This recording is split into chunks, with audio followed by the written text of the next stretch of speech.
আসসালামু আলাইকুম, সবাইকে স্বাগত জানাচ্ছি প্রাইভেট ব্যাংক জব প্রিপারেশনের আজকের এই ভিডিওতে। আমি বেশ কিছুদিন ধরে বিভিন্ন ব্যাংকের প্রস্তুতির জন্য ছোট ছোট ভিডিও আপলোড করেছি। আজকে প্রাইভেট ব্যাংক ওভারঅল একটা টোটাল প্রিপারেশনের জন্য এই ভিডিওটা তৈরি করছি। আশা করি আপনি যদি সম্পূর্ণ ভিডিওটি দেখেন তাহলে প্রাইভেট ব্যাংকের জব প্রিপারেশনের নারী নক্ষত্র আপনার নখদর্পণে চলে আসবে, যেটা আপনার প্রস্তুতিতে অনেক সহায়তা করবে। মূলত যেই কারণে আজকের এই ভিডিওটা তৈরি করা, রিসেন্টলি বেশ কিছু ব্যাংকের সার্কুলার চলমান রয়েছে। তার মধ্যে খুবই গুরুত্বপূর্ণ দুটি সার্কুলার হচ্ছে এবি ব্যাংকের ট্রেনি অফিসার এবং সিটিজেন ব্যাংকের ট্রেনি অফিসার। আমাকে অনেকেই রিকোয়েস্ট করেছেন এই দুটা ব্যাংকের জন্য আসলে কীভাবে প্রিপারেশন নেওয়া যায় তার ডিটেলস জানিয়ে একটা ভিডিও করতে। তবে আমি এই ভিডিওতে আপনাদেরকে জানাচ্ছি শুধু এই দুটা ব্যাংকের জন্য না, আপনি বাংলাদেশের যে কোনো প্রাইভেট ব্যাংকের প্রস্তুতি নেওয়ার জন্য এই ভিডিওটা যদি দেখেন তাহলে আপনার প্রস্তুতি শুরু করার আগের যে প্রিপারেশনটা সেটা কমপ্লিট হয়ে যাবে। চলুন আমরা একটা ডেটা অ্যানালাইসিস করি। বাংলাদেশে বর্তমানে প্রাইভেট ব্যাংকের সংখ্যা অলমোস্ট 40+। যদি আমি সেটা এক্সাক্ট নাম্বার দিয়ে বলি, সম্ভবত 48টা ব্যাংক রয়েছে বাংলাদেশে প্রাইভেট ব্যাংক। এখানে আপনি বেশ কিছু ব্যাংকের লোগো দেখতে পাচ্ছেন। এখন এই প্রাইভেট ব্যাংকগুলো প্রতি বছর একেবারে কম করে হলেও 200 জন করে রিক্রুট করে। 200 জন। এটা এমটিও বলেন, ট্রেনি অফিসার বলেন, অ্যাসিস্ট্যান্ট অফিসার বলেন বা অফিসার বলেন, এই সব কিছু মিলিয়ে প্রত্যেকটা ব্যাংক অ্যাটলিস্ট 200 করে এমপ্লয়ি রিক্রুট করে প্রতি বছর। আপনি একটা জিনিস চিন্তা করে দেখেন, যদি 40টা ব্যাংকও ধরি আমি, সেই ক্ষেত্রে কিন্তু টোটাল রিক্রুটমেন্ট হচ্ছে 8000 ক্যান্ডিডেট। অর্থাৎ বছরে প্রায় 8000 ক্যান্ডিডেট প্রাইভেট ব্যাংকে চাকরি করার সুযোগ পাচ্ছে। আর সত্যি একটা কথা বলতে, বর্তমানে বাংলাদেশের প্রেক্ষাপটে অন্তত যারা ফ্রেশ গ্র্যাজুয়েট বের হচ্ছেন তাদের জন্য ব্যাংকিং সেক্টরের মতো হাই পেইড স্যালারি দেয় অন্য কোনো ইন্ডাস্ট্রি আমার মনে হয় না আছে।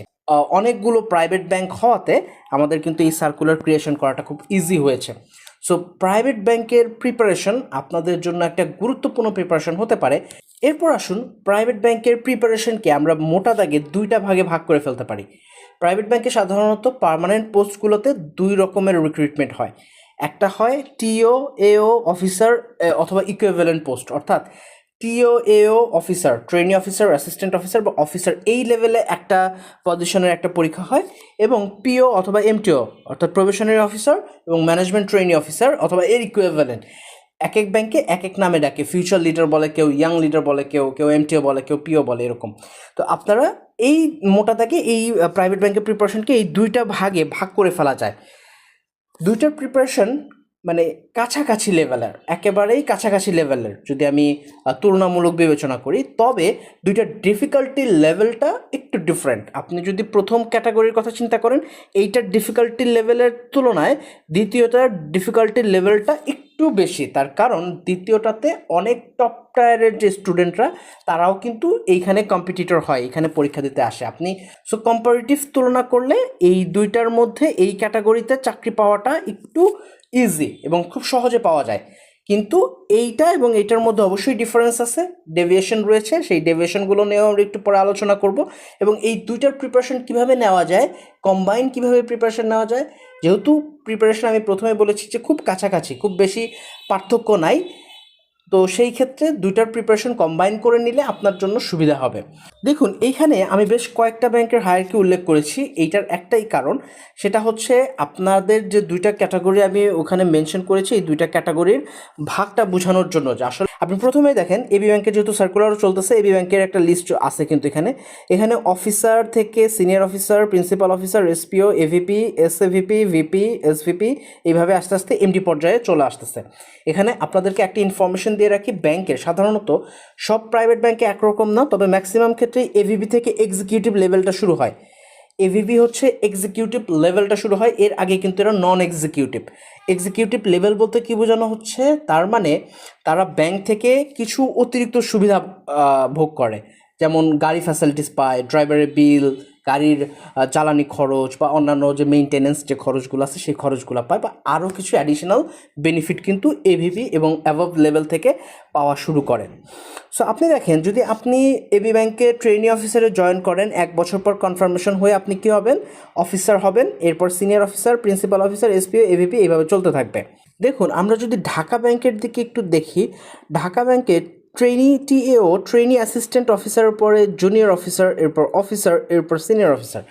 অর্থাৎ কেউ যদি ট্রেনি অফিসারে জয়েন করে তারপরে তাকে 2টা ধাপ পার হয়ে কিন্তু সিনিয়র অফিসার হইতে হবে। কিন্তু কেউ যদি এমটিওতে জয়েন করে এই ঢাকা ব্যাংকে, তাহলে কিন্তু সে 1 বছর পরেই সিনিয়র অফিসার হয়ে যাচ্ছে। সো এই যে পার্থক্যটা, আপনি ট্রেনি অফিসারের জন্য প্রিপারেশন নেবেন নাকি এমটিও বা পিওর জন্য প্রিপারেশন নেবেন, সেইটার ডিফারেন্সটা বোঝানোর জন্য কিন্তু আমি এই গ্রাফটা বা এই যে হায়ারার্কি লিস্টটা এখানে ইনসার্ট করেছি। আপনারা দেখে নিতে পারেন অন্যান্য ব্যাংকে, সব ব্যাংকেই মোটামুটি এই সিমিলার সিচুয়েশন, যে আপনি ট্রেনি অফিসার বা ট্রেনি অ্যাসিস্ট্যান্ট অফিসারে জয়েন করলে যতদিনে সিনিয়র অফিসার হবেন, এমটিও বা পিওতে জয়েন করলে তার থেকে অনেক দ্রুততম সময় সিনিয়র অফিসার বা এর থেকে ভালো লেভেলে যেতে পারেন। এছাড়াও এবার আসুন আপনার এই টিও, এও বা অফিসার, অর্থাৎ ট্রেনি অফিসার, অ্যাসিস্ট্যান্ট অফিসার বা অফিসারের জন্য মেইনলি কী কী জিনিস পড়া লাগবে। আপনার খুব শর্ট সিলেবাস বলতে শর্ট সাবজেক্ট, যেমন ইংলিশ পড়তে হবে, ম্যাথ করতে হবে, জিকে, আইসিটি এবং basic focus writing and argument. এটা রিটেনের জন্য অনেক সময় ছোটোখাটো প্যারাগ্রাফ, ফোকাস রাইটিং বা শর্ট নোট এগুলো থেকে থাকে। কিন্তু আপনাকে বেসিক প্রিপারেশনটা নিতে হবে এই ইংলিশ এবং ম্যাথের উপরে। আপনার বেসটা যদি স্ট্রং করতে চান, অর্থাৎ আপনি যে কোনো পরীক্ষার আগে প্রিপারেশন না নিয়ে ওভারঅল একটা প্রিপারেশন যদি নিতে চান, সেই ক্ষেত্রে ইংলিশ এবং ম্যাথটা আপনি রেগুলার প্র্যাকটিস করবেন। এতে আপনার ফাউন্ডেশনটা বড় রকমের ফাউন্ডেশন বিল্ড আপ হবে। কোনো পরীক্ষার আগে স্পেশালি আপনার ওইভাবে প্রিপারেশন নিতে হবে না, জাস্ট রিভাইজ করবেন পরবর্তীতে। সো ইংলিশের জন্য কী পড়বেন তার ডিটেলস আমি বলবো, ম্যাথের জন্য কী করবেন তার ডিটেলসও আমি বলে দেবো। তবে আপনি এই 4টা থেকে 5টা সাবজেক্টকে মাথায় রেখে প্রিপারেশন শুরু করতে পারেন। এরপর আমরা দেখছি এমটিও, পিও, সিমিলার প্রিপারেশন। আমি আগেও বলেছি যে এমটিও এবং পিওতে খুব বেশি ডেভিয়েশন নেই, সিমিলার টাইপ প্রিপারেশনই, শুধু এইখানে জোরটা দিবেন ম্যাথ এবং অ্যানালিটিক্যাল, এই দুইটাতে আরও বেশি স্ট্রং জোন আপনাকে তৈরি করতে হবে। ইংলিশটাও গুরুত্বপূর্ণ সিমিলারলি, তবে ম্যাথ এবং অ্যানালিটিক্যালের উপরে আপনার এমটিও বা পিওতে চাকরির পরীক্ষা দিতে গেলে খুব বেশি ফাউন্ডেশন বিল্ড আপ করে যেতে হবে। সো সেই ক্ষেত্রে কী বই পড়বেন, কোথা থেকে পড়বেন তার লিস্টও আমি একটা কম্বাইন করে দিয়ে দিচ্ছি ট্রেনি অফিসার, এমটিও বা পিওর সবটির জন্য। অর্থাৎ প্রাইভেট ব্যাংকের সমস্ত প্রিপারেশনের জন্য আপনার কি কি বই লাগবে, কি কি বুক লিস্ট প্রয়োজন, তার ডিটেলস আমি দিয়ে দিচ্ছি। প্রথমে আপনার যে বই লাগবে সেটা হচ্ছে এই 4টার যে কোনো একটা, অথবা বাজারে অন্য যে কোনো বইয়ের থেকে যে কোনো একটা। এই কি কি বই এগুলো মূলত, এটা হচ্ছে জব সলিউশন, প্রাইভেট ব্যাংকের বিগত বছরের কোশ্চেনগুলো ইনসার্ট করা রয়েছে। আপনাকে প্রথমেই বিগত বছরের প্রশ্নগুলো সলভ করে ফেলতে হবে, তাহলে আপনি নেক্সট প্রিপারেশনটা নেওয়ার জন্য প্রস্তুত হতে পারবেন। এগুলোর যে কোনো একটা বই, অর্থাৎ প্রিভিয়াস ইয়ার্স কোশ্চেনের ব্যাংকের যে কোনো একটা বই আপনি সংগ্রহ করে সেটার প্রিভিয়াস ইয়ার্সের কোশ্চেনগুলো সলভ করা শুরু করে দিন। এই প্রিপারেশনটা কমপ্লিট হওয়ার পর আপনার শুরু হবে সাবজেক্টিভ প্রিপারেশনগুলো, রাইট? প্রথমে আমি বলেছি যে প্রাইভেট ব্যাংকগুলোর সবচেয়ে ফাউন্ডেশন বিল্ড আপ করতে হবে আপনাকে 2টা সেক্টরে, সেটা হচ্ছে ইংলিশ এবং ম্যাথ। প্রথমে আমি ইংলিশ নিয়ে কথা বলবো। ইংলিশ গ্রামার যদি হয়, আপনি যদি ইংলিশ গ্রামারে একেবারে উইক হন, তাহলে আপনার শুরু করা উচিত এই অ্যাপ্লাইড ইংলিশ গ্রামার এই বইটা দিয়ে, পিসি দাসের এই বইটা দিয়ে আপনার শুরু করা উচিত। কিন্তু যদি আপনার বেসিক প্রিপারেশন বিল্ড আপ হয়ে থাকে ইংলিশে, তাহলে আপনি ক্লিস্টফেল দিয়ে শুরু করতে পারেন। ক্লিস্টফেলসের মিনি টেস্ট 6টা কমপ্লিট করে ফেলেন, আপনার গ্রামারে আশা করি কোনো প্রবলেম হবে না। সো ইংলিশ গ্রামারের সামারি হলো, যদি আপনার বেসিক স্ট্রং হয় তাহলে আপনি ক্লিস্টফেল নিয়ে শুরু করবেন, আর যদি বেসিক নিয়ে একটুও সমস্যা থাকে তাহলে আপনি অ্যাপ্লাইড ইংলিশ গ্রামার দিয়ে শুরু করুন, পরবর্তীতে টোফেলটা কমপ্লিট করলেই হয়ে যাবে। এবার আসি আমরা ভোকাবুলারি, দ্য মাইটি ভোকাবুলারি, কারণ আপনার পরীক্ষায় ম্যাক্সিমাম কোশ্চেন থাকবে এই ভোকাবুলারি থেকে। আপনি যেটা করতে পারেন, এমিনেন্টের কম্পিটিটিভ ইংলিশ ভোকাবুলারি বই রয়েছে, আবার রিসেন্ট পাবলিকেশনসের ব্যাংক ভোকাবুলারি বই রয়েছে, দুইটার যে কোনো একটা নিতে পারেন। অথবা বাজারে যে কোনো ভোকাবুলারি, ভালো মানের ভোকাবুলারি বই যদি আপনার পছন্দ হয় বা আপনি পড়ে কমফোর্ট ফিল করেন, যে কোনো একটা বই কিনতে পারেন। এই যে দুইটা বললাম, অথবা আপনার পছন্দ মতো যে কোনো একটা বই তো নেবেন, তার সাথে অবশ্যই আপনি এই ওয়ার্ড স্মার্ট 1 এবং 2টাকে সাথে রাখবেন। খুবই কম দাম, 100-150 টাকার মতো দাম হবে এটা। এই ওয়ার্ড স্মার্ট 1 এবং 2 বইটা সাথে রাখবেন এবং অল্প অল্প করে প্রতিদিন পড়ুন। এটা একেবারে শেষ করার বই না, মুখস্থ করার বই না, এটা প্রতিদিন একটু একটু করে পড়ার বই। সো আপনি এই দুইটা বইয়ের পাশাপাশি এই বইটাতে ফোকাস করবেন, তাহলে আমার মনে হয় যে ভোকাবুলারিতে আপনি একটা স্ট্রং জোন তৈরি করে ফেলতে পারবেন। এবার আসুন ম্যাথমেটিক্স। ম্যাথ খুবই ইম্পর্ট্যান্ট একটা ফ্যাক্টর প্রাইভেট ব্যাংকের জবের ক্ষেত্রে, কারণ আপনি টাইম মতো যদি ম্যাথ করতে না পারেন তাহলে ম্যাথ জেনে আসলে লাভ হবে না। হয়তো আপনি ম্যাথ করতে পারেন বা ম্যাথের সলিউশনটা জানেন, কিন্তু টাইম কনস্ট্রেইনের জন্য আপনি করতে পারেন না, সেই ক্ষেত্রেও সেটা কিন্তু আপনার আলটিমেটলি ফেইলিয়রই, কারণ পরীক্ষার হলে অ্যান্সার না করতে পারলে আপনার আসলে এটা কোনো কাজে আসবে না।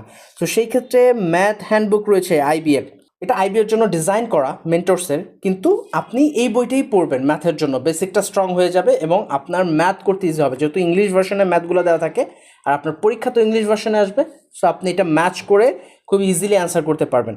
সেই ক্ষেত্রে আপনি ম্যাথ হ্যান্ডবুকটা অবশ্যই সাথে রাখবেন, অর্থাৎ প্রিপারেশনের জন্য এই বইটা ইউজ করবেন। এরপর আসেন অ্যানালিটিক্যাল অ্যাবিলিটি, এটা মূলত এমটিও বা পিওর জন্য খুবই ইম্পর্ট্যান্ট এবং এখন বর্তমানে সরকারি ব্যাংকেও তো অ্যানালিটিক্যাল অ্যাবিলিটি শুরু হয়ে গেছে। এই অ্যানালিটিক্যাল অ্যাবিলিটির জন্য আপনি পড়তে পারেন অ্যানালিটিক্যাল হ্যান্ডবুক, এটাও মেন্টরসের বই, আইবিএকে ফোকাসড করে লেখা। তবে এই বইটা যদি কেউ পড়তে না চান সেই ক্ষেত্রে আমার পরামর্শ থাকবে রিসেন্ট পাবলিকেশনসের ব্যাংক অথবা এমবিএ অ্যানালিটিক্যাল 7-in-1 বইটা পড়ার। 7-in-1 এই বইটা পড়লেও আপনি মোটামুটি প্রিভিয়াস ইয়ার্সের কোশ্চেন ইনসার্ট করা রয়েছে, খুব ভালোই একটা রেসপন্স পাবেন আশা করি এই বইটা পড়তে পারলে। এবার আসুন জিকে এবং আইসিটির জন্য কি বই পড়বেন। জিকে ব্যাংকের জন্য মেইনলি স্পটলাইট ছাড়া আমার মনে হয় না বাজারে সবচেয়ে ভালো কোনো বই আছে।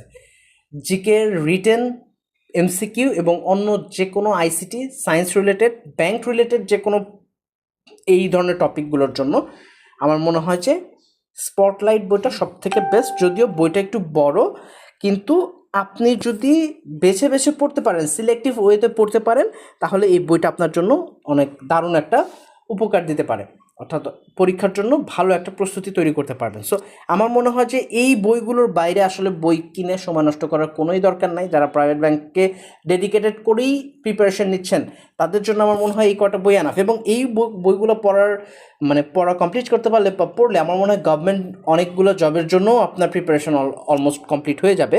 কিছু হয়তো বা অল্প কিছু হয়তো বা যোগ করা লাগতে পারে, তবে অলমোস্ট 80% প্রিপারেশন হয়ে যাওয়ার কথা। তো এই ছিল আজকে প্রাইভেট ব্যাংকের প্রিপারেশনের প্রস্তুতি নেওয়ার আগের প্রস্তুতির যে বিষয়গুলো সেই নিয়ে আজকের ভিডিওটি। তবে লাস্টে আপনাদের সাথে একটা বিষয় নিয়ে কথা বলি, সেটা হচ্ছে আমরা খুব রিসেন্টলি ব্যাংক বেসিক ম্যাথ নিয়ে, অর্থাৎ bank basic math for bank course, এটা নিয়ে একটা কাজ শুরু করতে যাচ্ছি। আপনি চাইলে এনরোল করতে পারেন নিজেকে। এইখানে আমি একটা জিনিস বলে রাখি যে আপনি চাইলেই এনরোল করতে পারবেন না এই কোর্সটাতে, কারণ এই কোর্সে এনরোল করার আগে একটা ডাইজেস্ট টেস্ট হবে, মানে একদম বেসিক ম্যাথের একটা ডাইজেস্ট টেস্ট হবে, ডাইজেস্ট ম্যাথ টেস্ট যেটা আমরা নিব। সেই ডাইজেস্ট টেস্টটাতে বেসিক কিছু ম্যাথ দেওয়া থাকবে, হয়তো বা 20টা বা 25টা, এবং আমরা একটা মার্ক এটাকে বাইন্ডিং দিয়ে দেবো। যেমন ধরেন 15 মার্কস বা 13 মার্কস এরকম। যেমন ধরেন যদি আপনি 13-র বেশি পান, ধরলাম আমি, যদি 13 বাইন্ডিং দেওয়া থাকে, তাহলে আপনার আর এই কোর্সে এনরোল করার কোনো প্রয়োজন নাই। তার মানে আপনি একটা টেস্টকেই কিন্তু নিজেকে জাস্টিফাইড করতে পারছেন যে আপনি বেসিক ম্যাথের জন্য আপনার বেসিক ম্যাথকে অলরেডি প্রিপেয়ার্ড হয়ে গেছে, না বেসিক ম্যাথের জন্য আপনার প্রিপারেশন নিতে হবে। একটা টেস্টের মাধ্যমে আপনি নিজেকে যাচাই করতে পারবেন। সেই একটা টেস্টের লিঙ্ক আমরা শেয়ার করব আপনাদের সাথে। আপনারা পরীক্ষা দেবেন, একটা মার্ক বার সেট করে দেবো আমরা। সেই বারের বেশি যারা পাবেন তাদের আসলে এই কোর্সটা করার প্রয়োজন হবে না, কিন্তু সেই বারের কম যদি পান তাহলে আমার পরামর্শ হবে আপনি এই কোর্সটাতে এনরোল করুন, আপনার প্রস্তুতিকে শানিত করবে অবশ্যই।